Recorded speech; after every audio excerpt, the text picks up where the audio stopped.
I do the right thing? How can I do the good thing when there seems to be nothing that I could do that will result in anything good? Do I fight or do I not fight? This is the struggle that goes on in our own minds every day. The battlefield is just a metaphor for all of us dealing with our negativity, with the battle that we fight constantly in our own minds. What is the right thing to do? The thing that I want for myself or the thing that would be good for someone else? This is not a simple battle. It's a war that's ongoing and very difficult. And Buddha arrived on the planet and said, this war can be won. This war can be ended. And there's a way to do it. There's a path out. So here is Arjuna, and he's on the battlefield, and he has a total collapse. He has a nervous collapse in front of his old friend Krishna. And he says, tell me what to do. What is the right thing to do?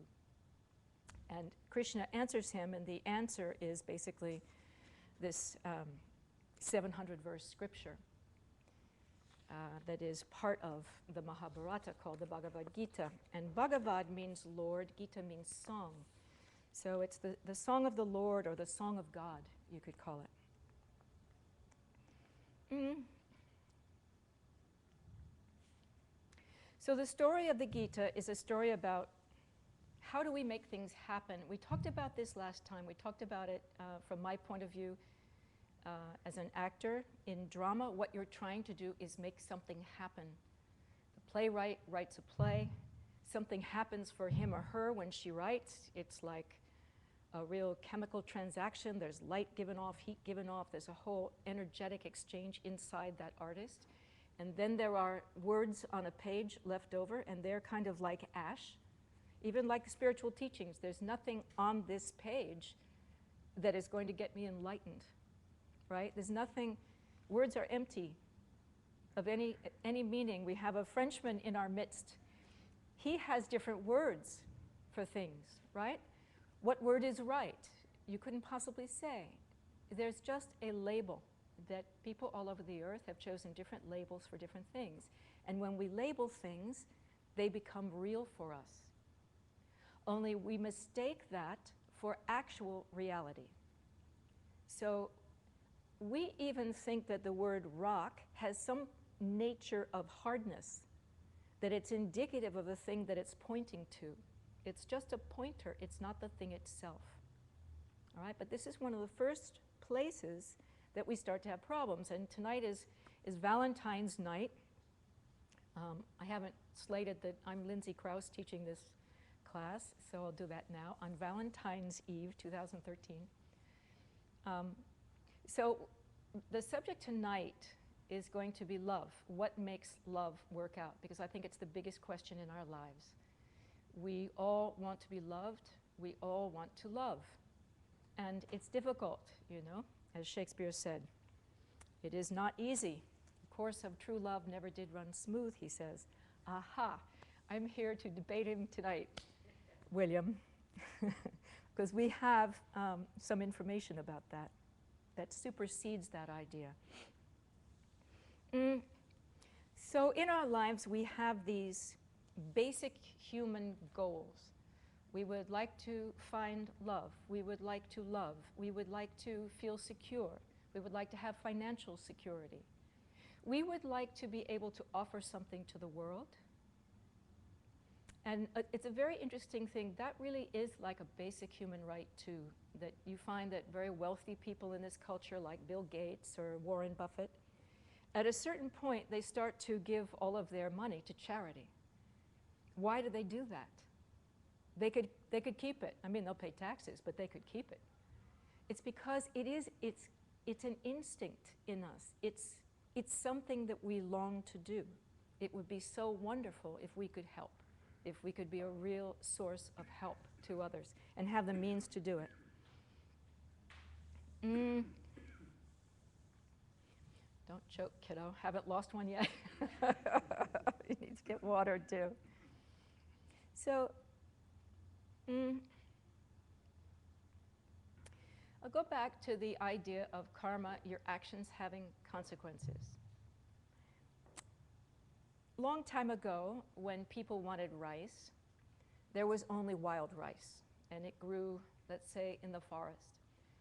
So one day, a caveman goes out into the woods to find his dinner, and he finds a handful of rice at great cost to himself, looking and searching, has a handful of rice, and on his way home he encounters a dinosaur or a mammoth, and the mammoth battles him and beats him up pretty badly. And he arrives at the house, of course, having spilled all of the rice, and his wife says, you know, wow, you look awful, where's the rice? And he says, look, you know, I nearly died, I had this terrible struggle, I'm really sorry, I don't have any rice. So the next day she says, get out there and bring home the rice this time. So he does. And it's rained. And so he can't go very far, he doesn't find rice. And the next day, it rains, he can't go very far, he finds only a tiny, tiny bit of rice. The next day, it's sunny, and he goes back into the woods, and he has to pass the place where he encountered the mammoth. And he looks down at the ground, and he notices that there are these little shoots of rice. And the light bulb goes on. And he goes running back to the house, and he says, honey, honey, I've discovered the most incredible thing. And she says, where's the rice? And he says, I haven't got it, and she beats him. Getting up from that second beating, he says, wait, come with me, look. The rice was planted, and it's growing. We can plant rice, and we can grow rice, all right? The idea of a seed being planted and growing is the same idea that happens in our consciousness over and over and over again. When we think a thought, we plant a seed. Right? Deepak Chopra says thoughts have their own organizing power, meaning once you think a thought, it really starts to go to work on you. It cuts a pathway. It cuts literally a neural pathway in your brain. 2, when we say something, we plant a seed. Sometimes speech is even more powerful than action.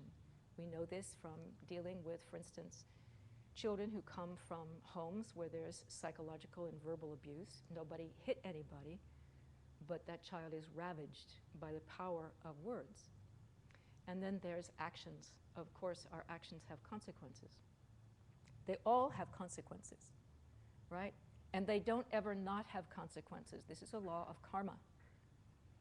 And the good thoughts, good words, and good actions have good results.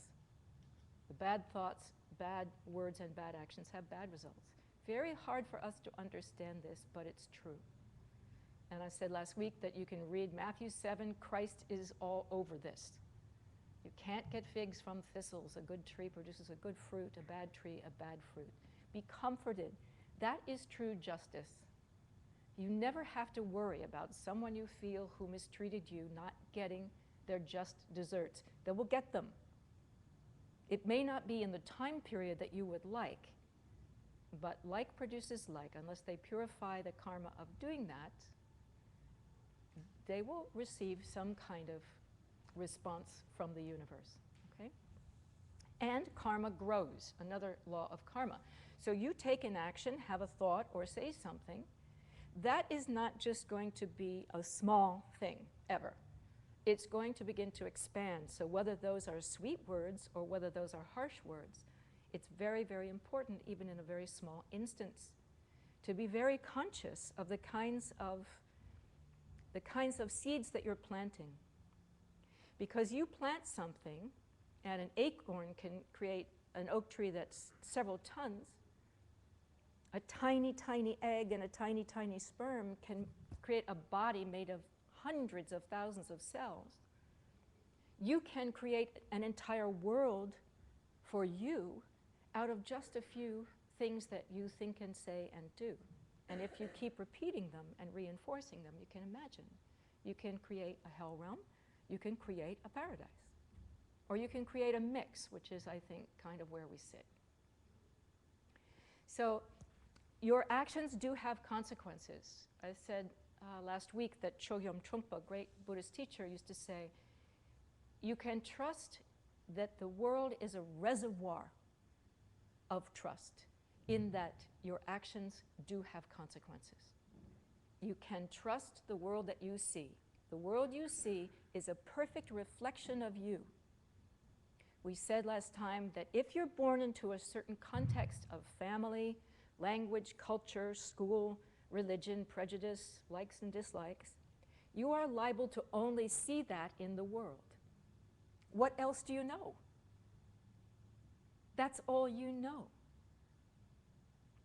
That's what you will see, because that's what you will constantly plant as a seed. The plant of your religion, the seed of your prejudice, the seed of the way you handle things in the world. And that's going to be reflected back at you. Okay? This is a very, very fundamental principle of your actions having consequences. Look at a lie. If you lie long enough, people are not going to believe you. It's common sense. Karma is common sense.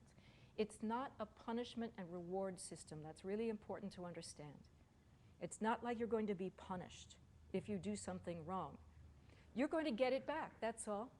It's going to come to you again. All right? So if you want to stop violence in your world, you stop thinking. You know, I was thinking about this. I was at a course, and someone came and sat in front of me, one of the tallest people in the center that I was at. One of the tallest men came and sat right in front of me, and I thought, you know, this is where the wedge starts being driven. I thought, how could someone do that? When you find yourself thinking that, you have to back up and remember where things come from. There's no person out there who sat down in front of you and was thoughtless. You sat in front of someone before. You took someone's view before. You got in someone's way in some way, shape, or form before. And that's how you got someone sitting in front of you. All right? So let's go back over something very elemental, right? Which was the simple idea of the pen. That when you have a pen, you place it on a table in a room. A human being walks in and says, oh, good, a pen. I'm going to write something with that. A dog walks in and says, oh, good, a chew toy. You know, I may not have a meal, but I can chew on this. Who is right? Thank you. Who is right?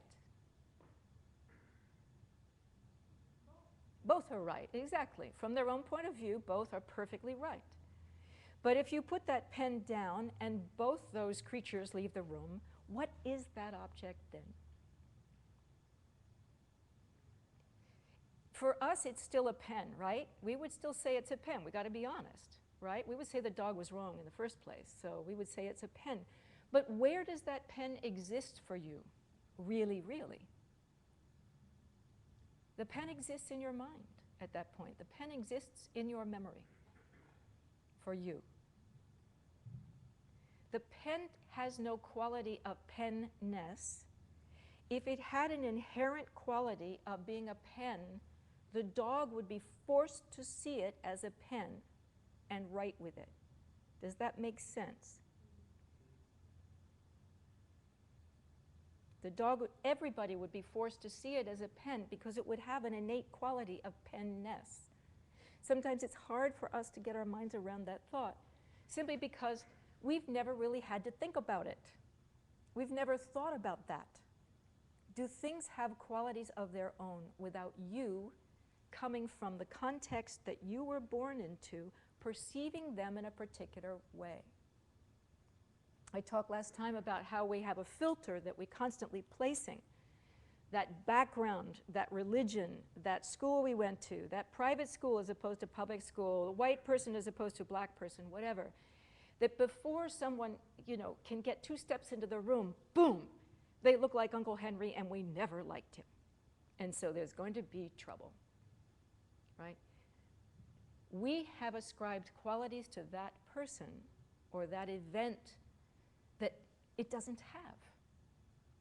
But much like saying the word rock or saying the word pen, we mistake the word for the reality itself. We say, this is a pen. Dogs are wrong. The French people are wrong to call it something else. And if it happens to be something a little bit more important, like this is my religion, then look what happens. This is such an important concept for us to understand, that there is no quality inherent in itself or in any religion that says this is the way to heaven and everybody else is wrong. Really important for us to understand this, because it will play out in your life. It may not be in terms of religion. We're pretty liberal, we're well educated. It will play out in terms of love and in your relationships. There is no inherent quality in anyone of being angry, of being insensitive, of falsely accusing you, of being harsh, of being a jerk.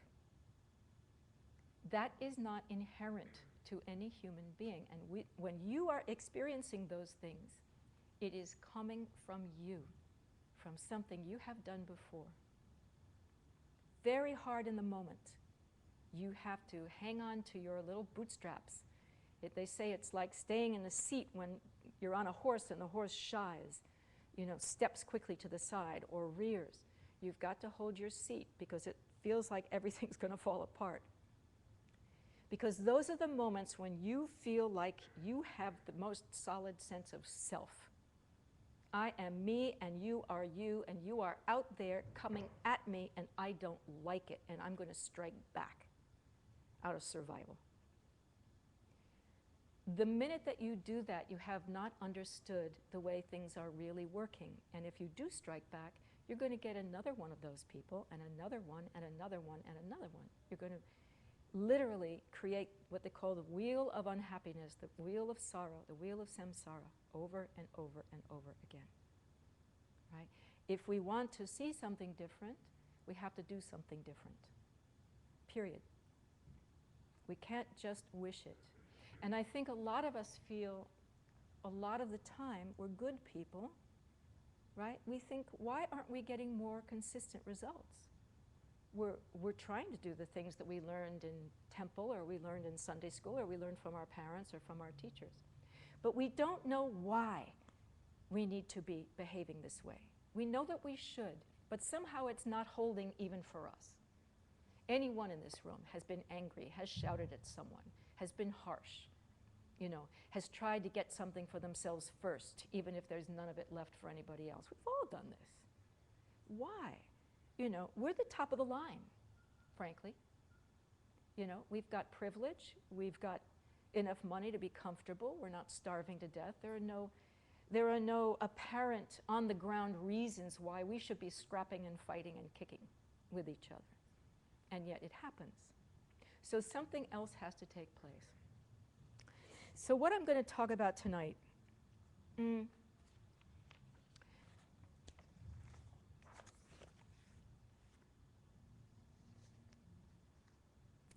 if we were to look down from another planet, and it was dawn on Earth, and we see the lights coming on in all the cities, and we have the power to see into each bedroom, and in each bedroom someone is hearing the alarm go off and is stepping out onto the floor. Why are they stepping out of bed onto the floor? Because they want something. Because they want something. And every person who is stepping out onto the floor because they want something is doing everything wrong to get it. Every single one. 7 billion people on the planet are going about getting what they want incorrectly. So people are starving who want food. People are annihilating their bank accounts who are trying to get rich because they don't understand the causes for things. So what is a cause? Because Buddha talks about causes, and his most kind of primal basic statement that he made when he was enlightened and he woke up and they said, tell us something.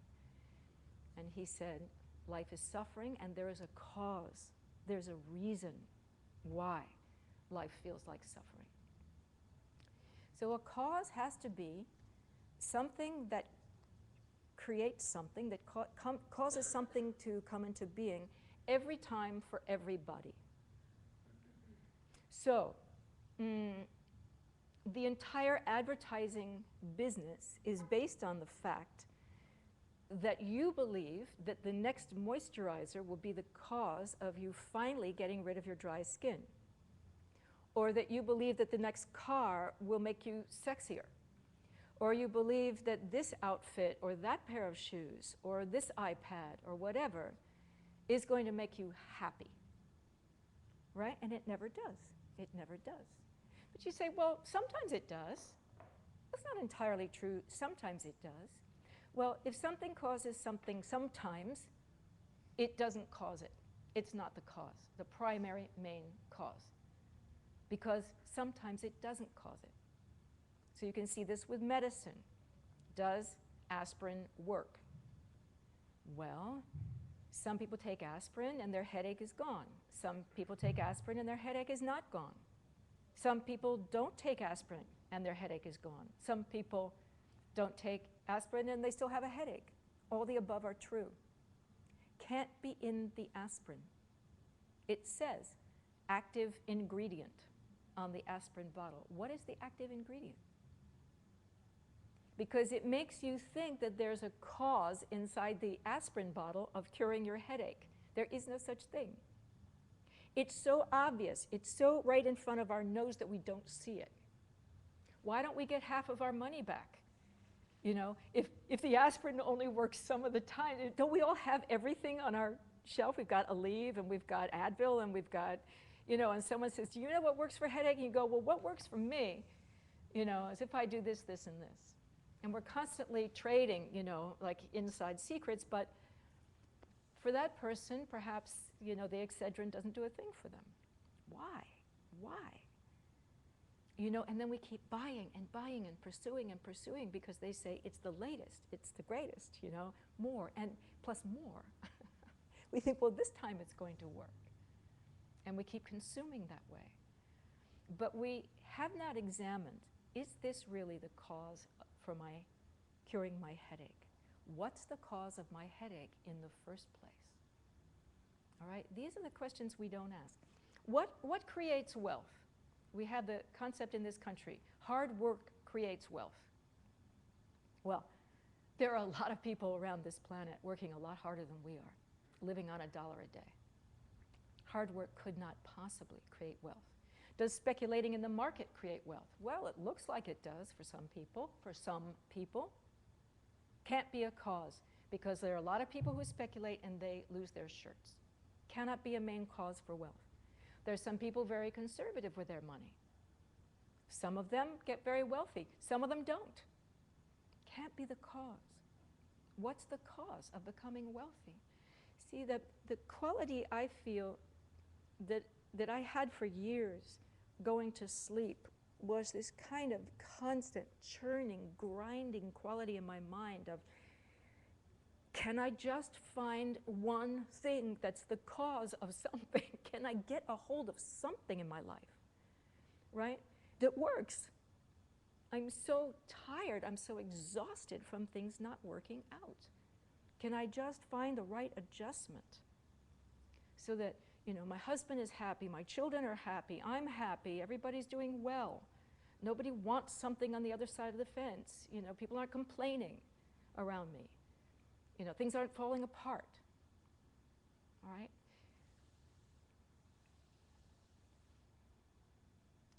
There are causes for things, for all things. There are causes for everything, and there is cause for our unhappiness.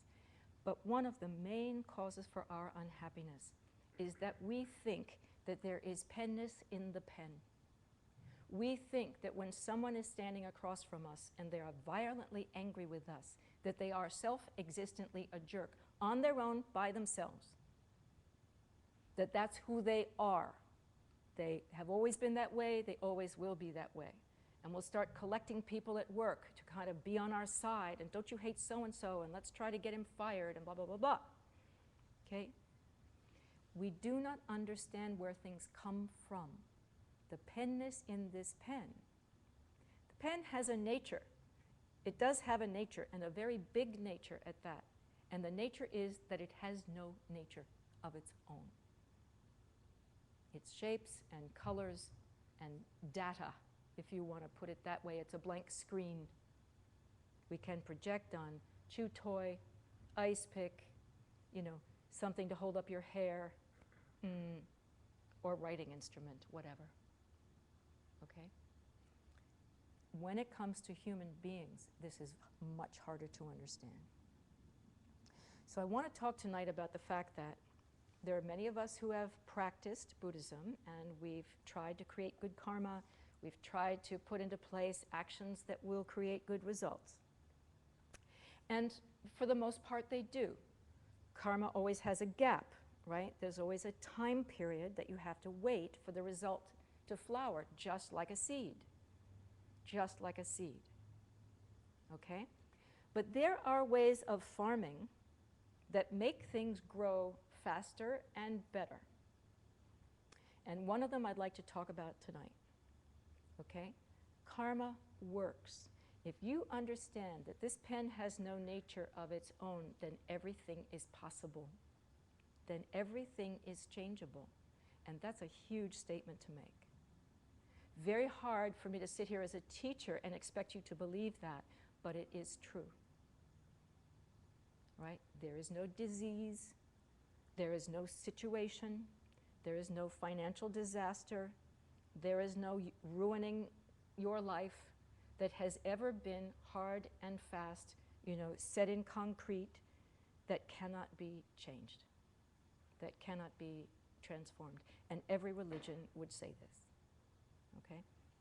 So before I understood Buddhism, I did not understand that.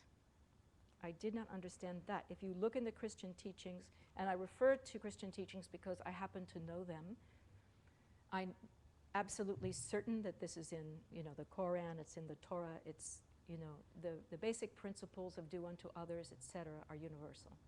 Every enlightened being that walked this way has voiced, the top 10, the big top 10. But with the correct husbandry, as they would say in farming, the correct taking care of things karmically, you can make an extraordinary life for yourselves.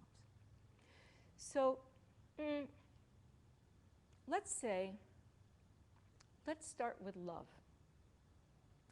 Let's say you wanted to find someone to love and someone to love you.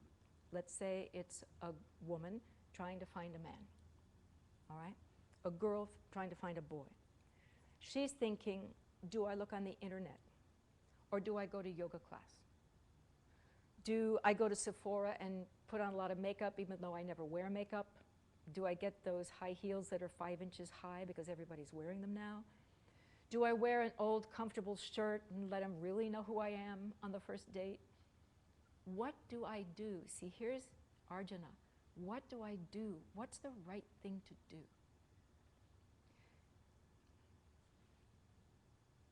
Is the lipstick from Sephora a cause? Could it be a cause to find a guy? Anybody? No, of course not. Or everybody would be in Sephora, It would be around the internet in 1 minute and everybody would get a lipstick and that would be done. Everybody would be partnered up, right? The makeup can't be the cause. Could going on the internet be the cause? Dating service be the cause? No. A lot of people are getting those pictures and going, delete, delete, delete, delete, right? No, not the cause. What could possibly be the cause? If like produces like, what would be the cause of finding a beautiful partner?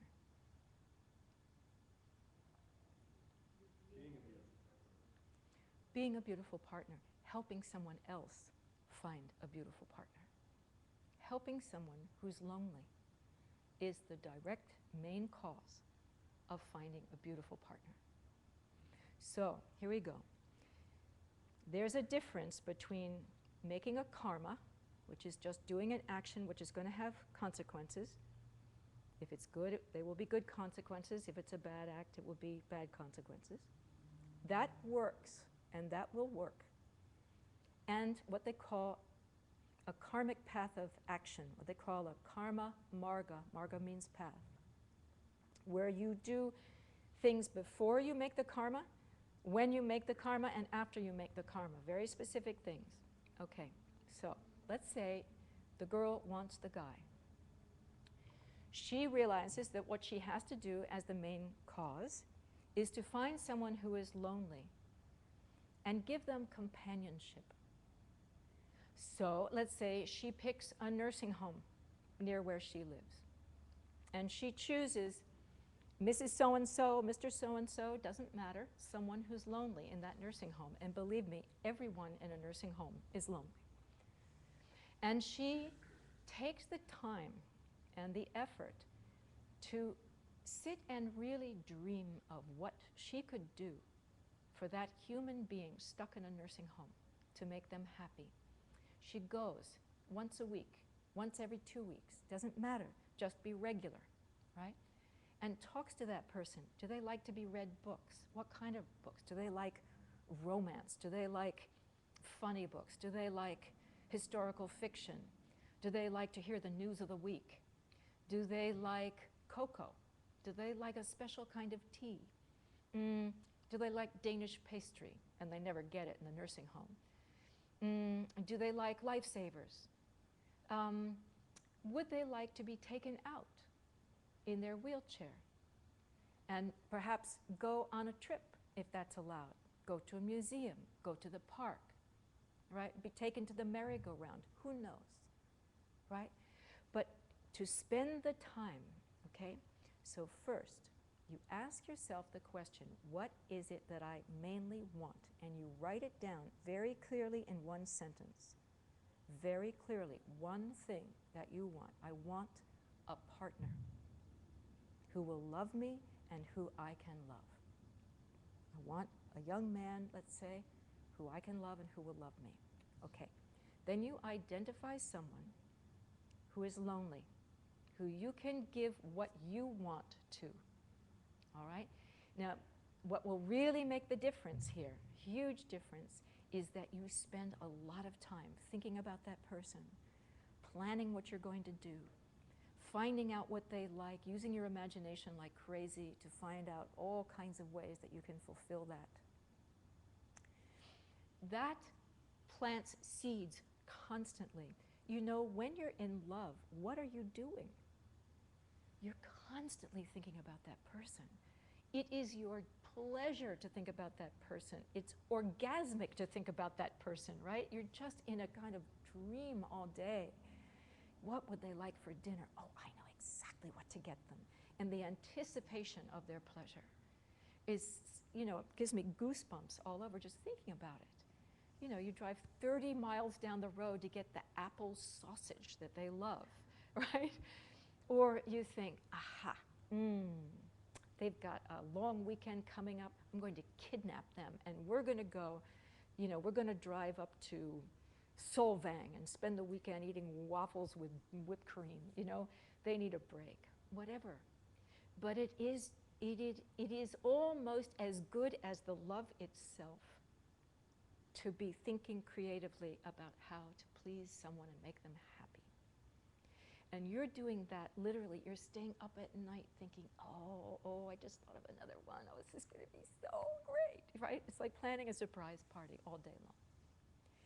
This is one of the ways to make your life a work of art.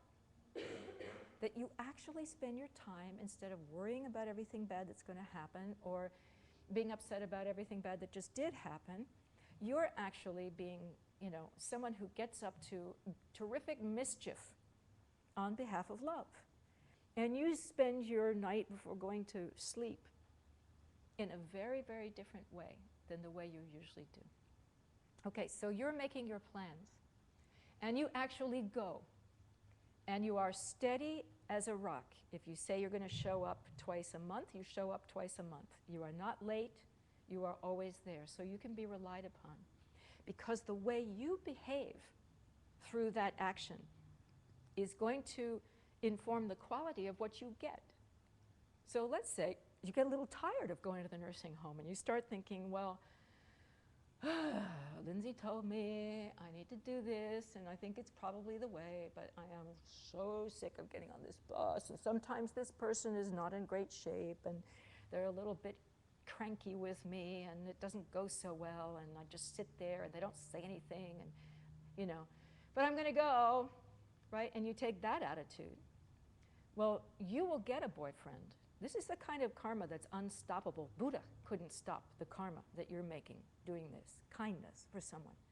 But if you do it in a selfish manner, you'll get a boyfriend. You'll get a very selfish boyfriend who thinks, oh, God, I'm going to go to the store because she asked, but I really don't like this, being in a relationship. I would much rather be at the movies, right? You're going to get that boyfriend, all right?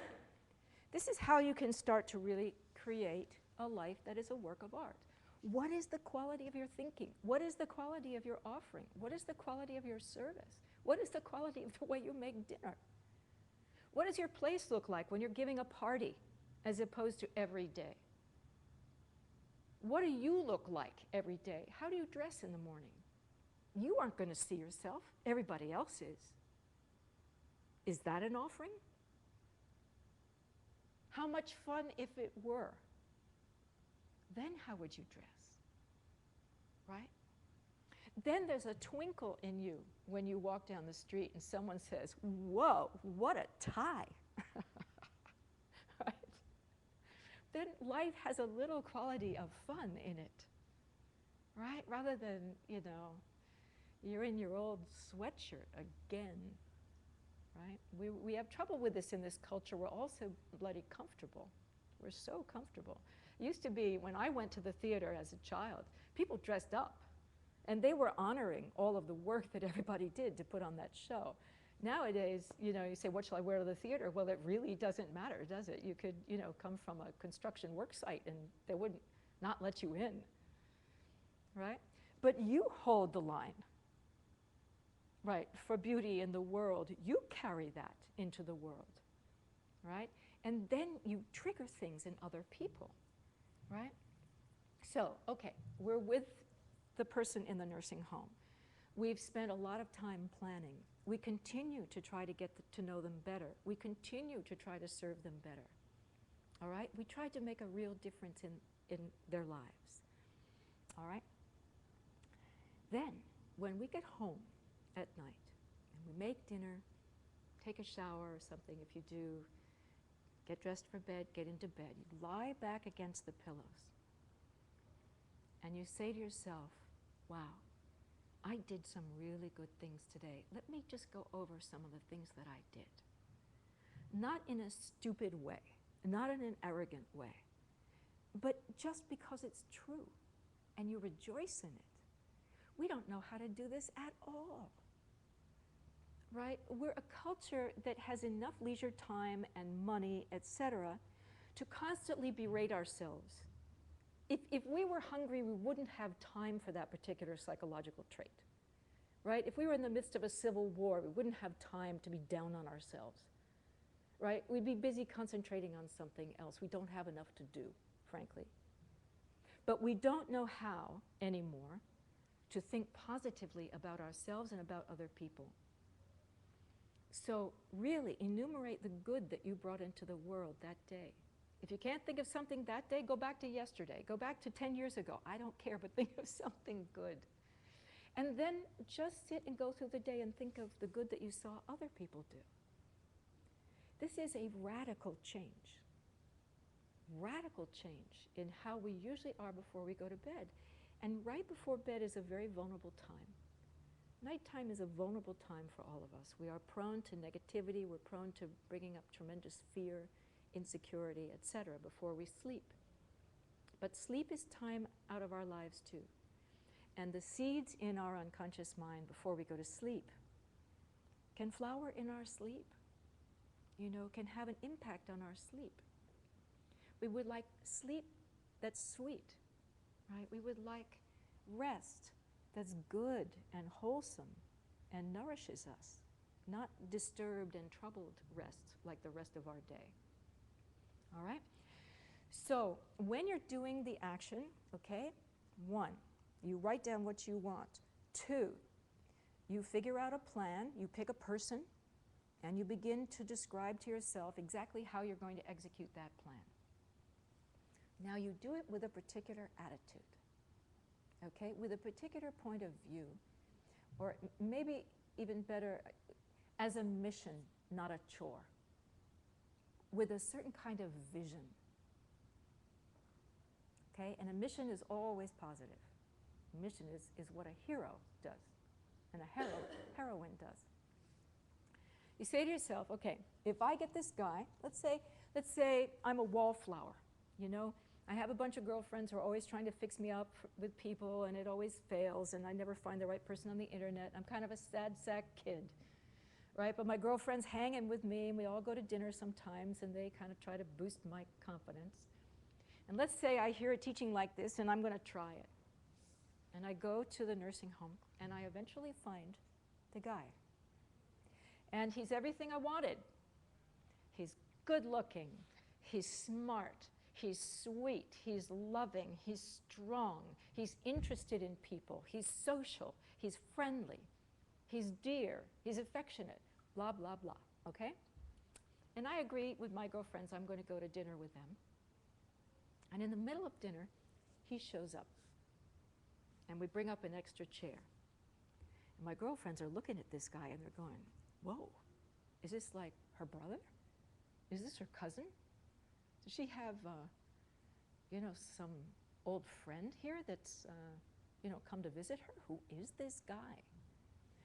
And pretty soon, as we're talking, you know, he pulls the chair up and he puts his arm around me. And he gives me a peck on the cheek. And they're like, whoa, where did she get this guy? And I introduce him, and we talk, and he's just terrific, and he's starting to make friends with my friends. And at one point, he gets up to use the men's room, and they're like, what did you do? Did you go on the internet? Did you find him in a yoga class? Did you go to a bar? Where did you find him? Where are they? We want one, right? And you say, well, actually, you know, okay, I'll tell you, I went to this class, and they said, and you give a little teaching. And they go,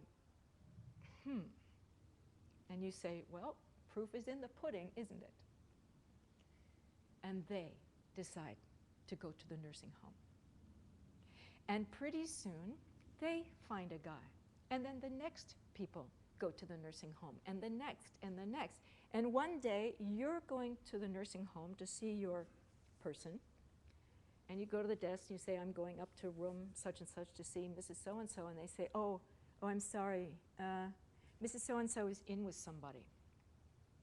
And you say, oh, well, let's see, could I come back in an hour? No, that's not going to be good because she's got someone coming at 7 to 9.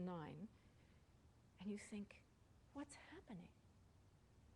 And pretty soon, there's someone visiting Mrs. So-and-so 24/7, and there's no more loneliness. And this is how you change the world, by doing a karmic path of action. Because when you make yourself happy, you make the world happy. And that's true. That's true.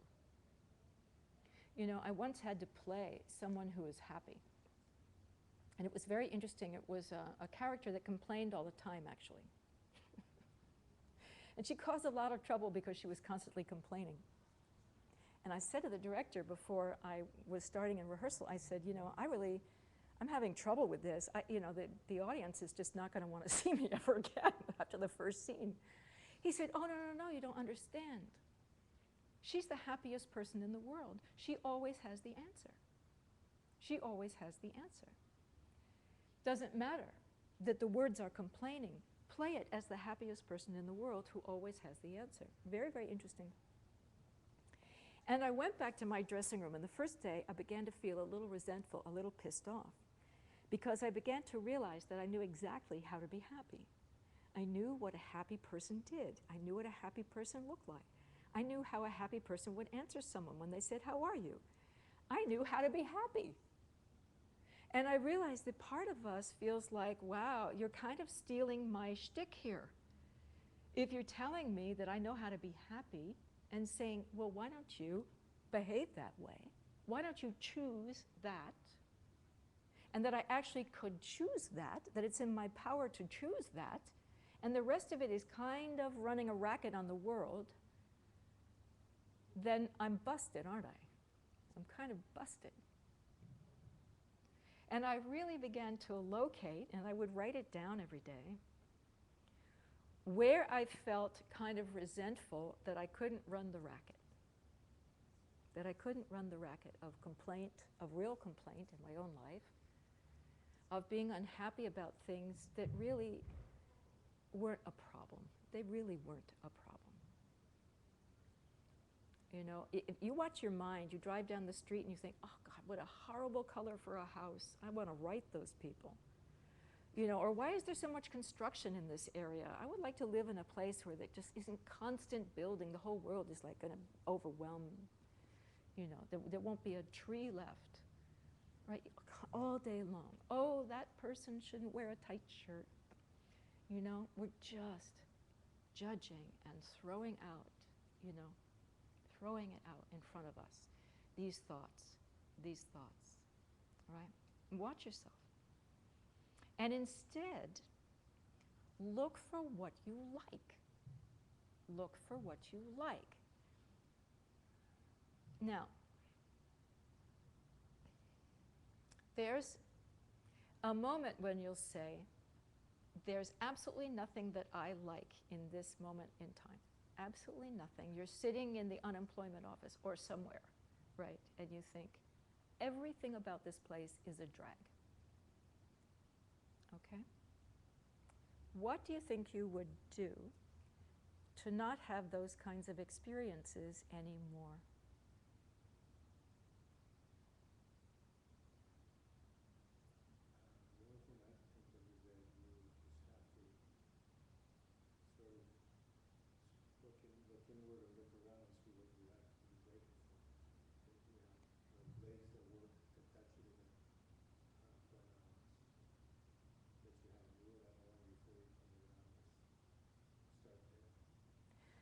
Sure.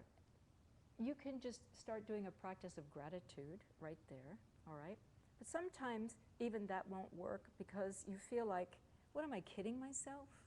You know, when you're in a situation like that, you're so overwhelmed by what a drag it is.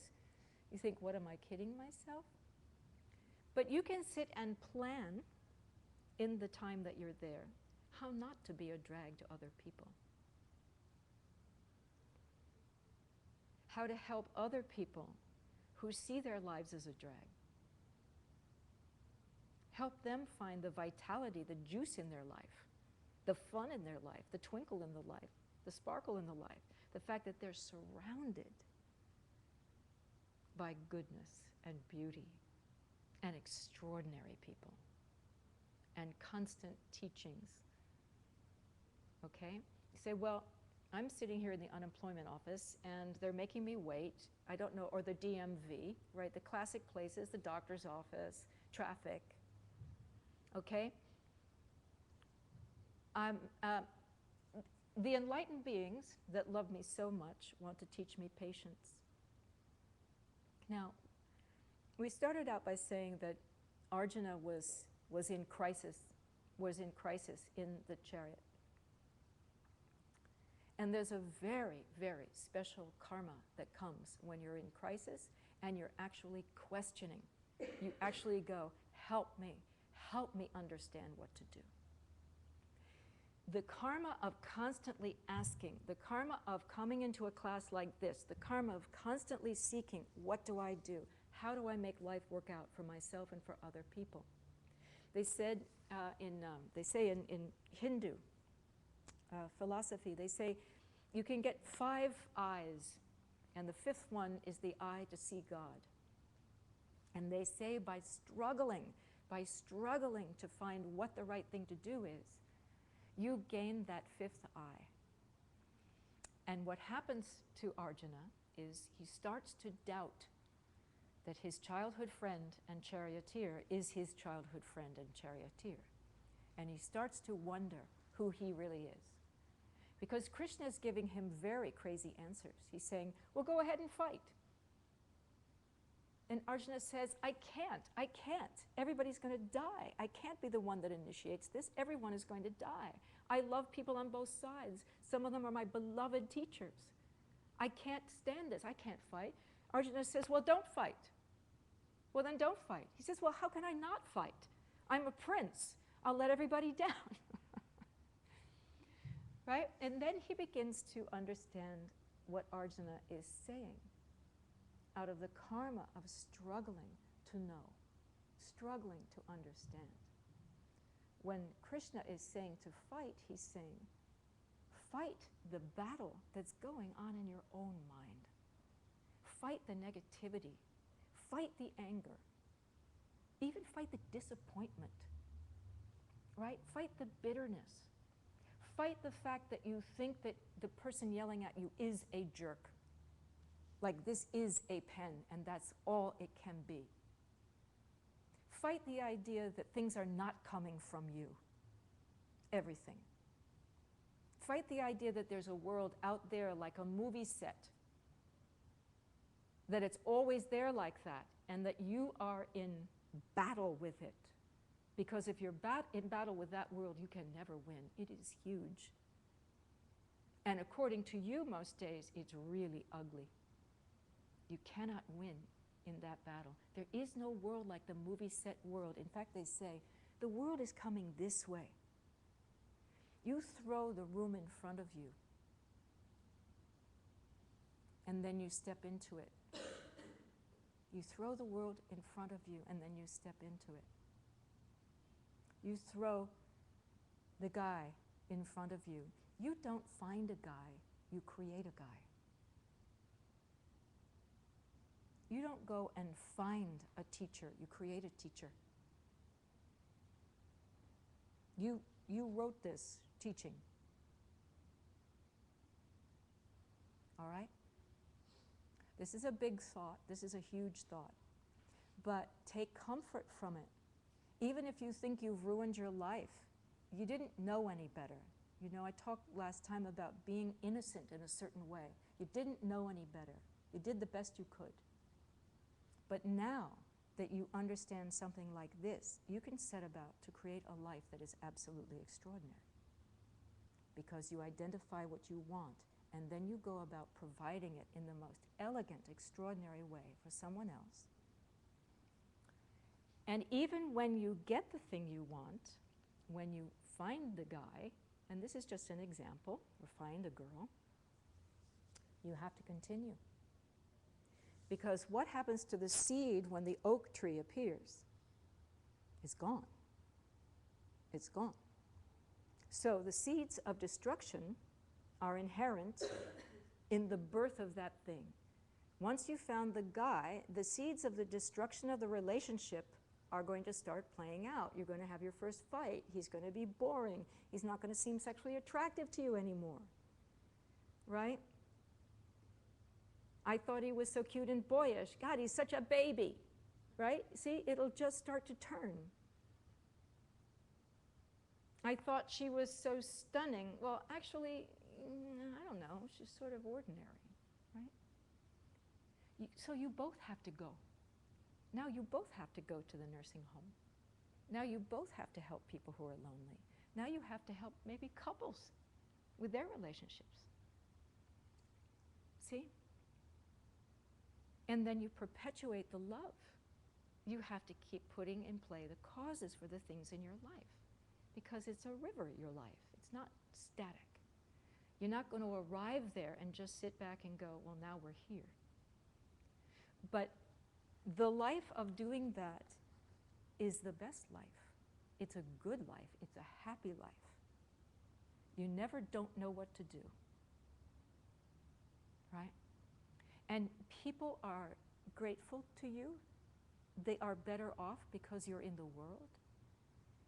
They are opening up things that perhaps you've never seen or thought of or experienced. I've been in a lot of nursing homes. I've been in a lot of hospitals where there are a lot of old people with a mom who's been ill over the last 7 years, 8 years. And it's amazing what you can learn from people who have lived a life. Every single one of those people that you see nodding and drooling and unable to take 2 steps. They have lived a life and they know a lot. They know a lot. It's an extraordinary thing, especially in this culture that is so oriented towards the young. For you to come in contact with someone who is old and who has been abandoned by this culture, you will, there's a pearl in there every time, definitely. So, there is no active ingredient. There is no world out there that's coming at you that's going to provide happiness for you or that's causing unhappiness to you. There's only what's coming from you.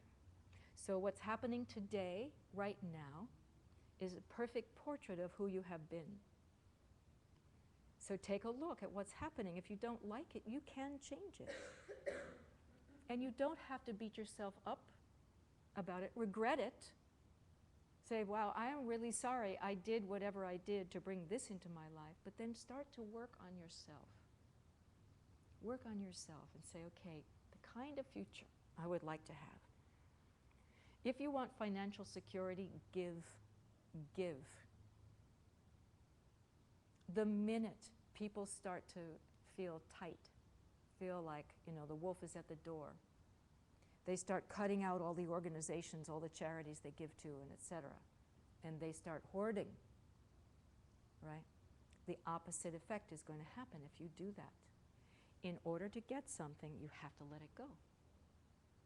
In order to get something, you have to let it go. This doesn't mean give away your house during a depression, but it means being willing to give. Doesn't matter if it's small, karma grows. Be willing to give. Lighten up, loosen up, let it go. St. Paul used to say, if you give, you're just sending it on ahead of you. It'll be there. It'll be there for you. It will come back to you. I made a particular practice of giving to test this out. You can do these experiments. You can say, okay, Linz, let's see. Okay? But you have to do the experiment wholeheartedly and you have to give it a little bit of time. You can't just say, well, let's see if this works. Because someone who does it with that attitude is not really looking for what works. They're looking actually to be a detractor, right? Which is not constructive for you. But if you want to say, let's see if this works, good, do it. And I made a practice of giving. And I calculated it, literally. How much am I giving? And how much of a difference do I think I'm making to somebody? And I discovered that I wasn't the kind of giver I thought I was. I was giving a lot of small contributions in many places. So I was feeling very unsatisfied. I didn't think that I was actually helping anybody. So I didn't feel like a helper. So I decided I would focus my contributions in a couple of places, and I would try to push the envelope. I would try to give a little bit more to them, and give a little bit more to them, and give a little bit more to them. And every time I got to a place where I'd go, oh, I'd really like to give them $10,000, $100, $10. That would happen. That would happen. It was like something in my brain would just cut the zeros off the end of it, The impulse would come, the karma to give would be there just for a moment, and then it would be cut down, and then it would be cut down. And I had to resist that. I had to battle that. And I had to ask for help. I would literally get down on my knees and say, I just had this experience. I don't want to be like this anymore. I don't care if I give them $5 more. I'm going to get over this. Because I'm convinced that this works. But I have to get over the fact that I think I'm going to lose something. That's not how reality works. When you give, that's the only way to get something. And when you give, you guarantee that you're going to get something. It's like if you like, a cheese Danish. How do you get a cheese Danish? Do you need money to go to the store?